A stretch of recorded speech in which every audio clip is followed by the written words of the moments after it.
I love how involved you guys are with the community. Like, you guys were just at Gilbert Christian football game and other schools I've heard you say. So how important is it to pour into that next generation and like bring them up to the future leaders? Yeah, I think that's been so funny. It's been something on my heart for so long. And I've always said like, oh, I'll get to it next quarter, next semester, next school year. And I've been doing this for 10 years. And this is the year that I'm the most involved I've ever been. Nice. And it's so like empowering for my own walk with Jesus, but also just like being in the community has been so fun. Like, That's awesome. and I've always been around it, but I never have been in the trenches to this level, and it's been super rad. We're one of the stakeholders at Desert Ridge, where Echoes meets for FCA. We're one of the main stakeholders for Eastmark's FCA. We're at Gilbert Christian's football game. So we've got our crew tomorrow night, but I'm going to try to run out and make it over to Gilbert Christian's game. Yes. So we want to be there, and it's super rad. Literally, when I ran into Elise at the game, we just went to go get a bottle of water, and we never made it back to our seats. Just literally because so many people in the community there just hanging out and just wanted to have a good time. It's so cool. Yeah. I think, and for as a student to see you there is like, wow. Like, I think that's such a cool example for them. Yeah, a few of them are like, what are you doing here? I'm like, don't you want us to? I was like, you said you want to hang out. So, but then I was like, when it's like, oh, hey, like me and my wife, we're just here to like hang out with you guys. They're like, oh, that's super rad. I love it's like, it. yeah, don't make it weird, man. Right. It's like, I know it's like seeing your teacher out in like the grocery store, but it's like, it's going to be okay. I was like, you can go run around. So That's awesome. It creates that like deeper relationship. And I think sometimes you see like your pastor on stage and it's almost like a celebrity almost, and it just creates a deeper relationship, which is so cool for the youth. Yeah, and I think there's like, I always tell people like, it's always good like in ministry, there's always like a closet just full of junk. I always tell every young youth pastor, I'm like, it's good for you to go clean that closet every once in a while. It's good for you to get out, go to like a FCA, go to a football game. I'm like, just go be a normal person. I love it. Because every young person, a lot of young dudes, but young women as well, like everyone wants the stage. And I'm like, hey, like, you got to want it all. Like, you got to want to meet the teenager where they're at before any of that. So, but it's been super rad, and it's been fun. Super fun. And I'm like one of the discipleship group leaders for Gilbert Christian now. I have no idea what that means, but I'll find out next week at chapel. But we're just super pumped to be a part of the community.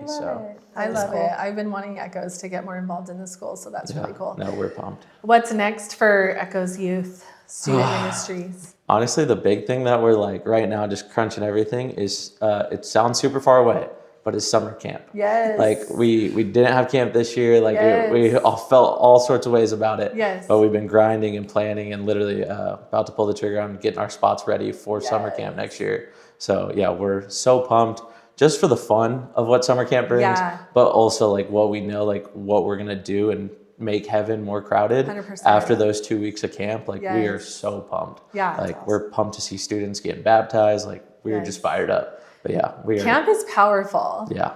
Elise, I mean, you have a whole testimony around summer camp and how it changed your life. So we're all about it. Yeah, no, I love it. But that's right now. We're in like crunch time. So which is crazy that it's in September, but it goes quick. So you have to, right? And those spots like sell out. So it's like it's like a Black Friday sale. Yeah. So it literally is. They're like, hey, if you don't buy them this day, like we don't know if you're getting a spot. Right? Yeah. It's like, all right, we'll be ready. We'll be ready. So we're stoked. So on those lines, somebody listening, maybe a parent thinking, should I send my kid, or or a kid that's like, I don't know if I want to go. Like, what would you say to them?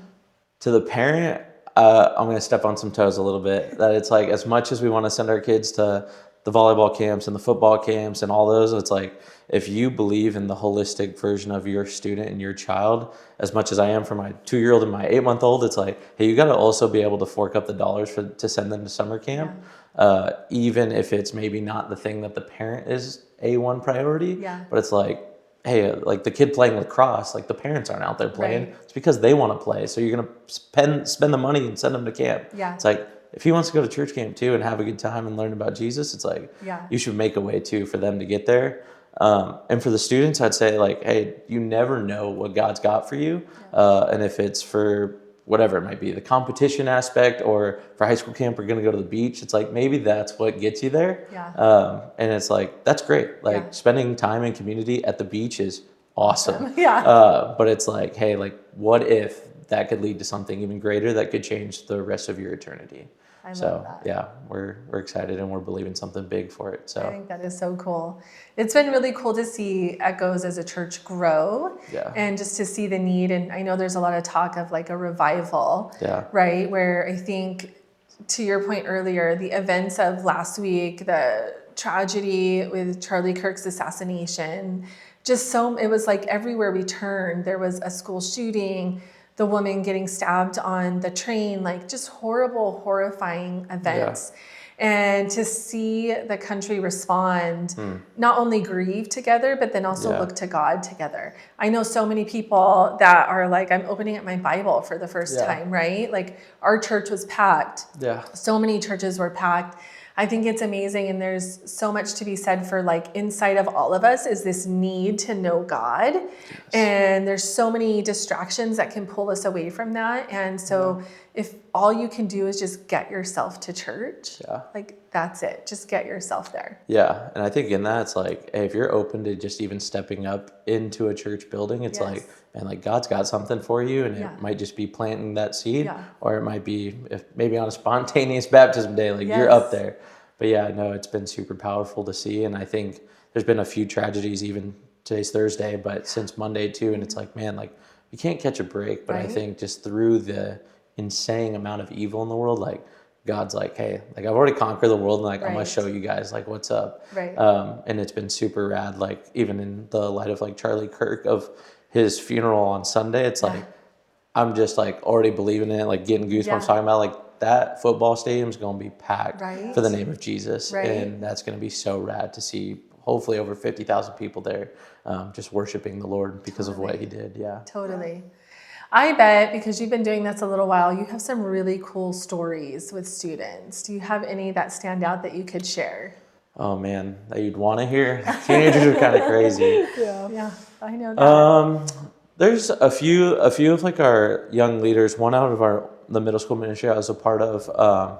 I think a lot of times, myself included, that I'm like, man, like even though I'd say it all the time, I got to catch myself. But I'm like, man, like what good could like this 12-year-old do? Yeah.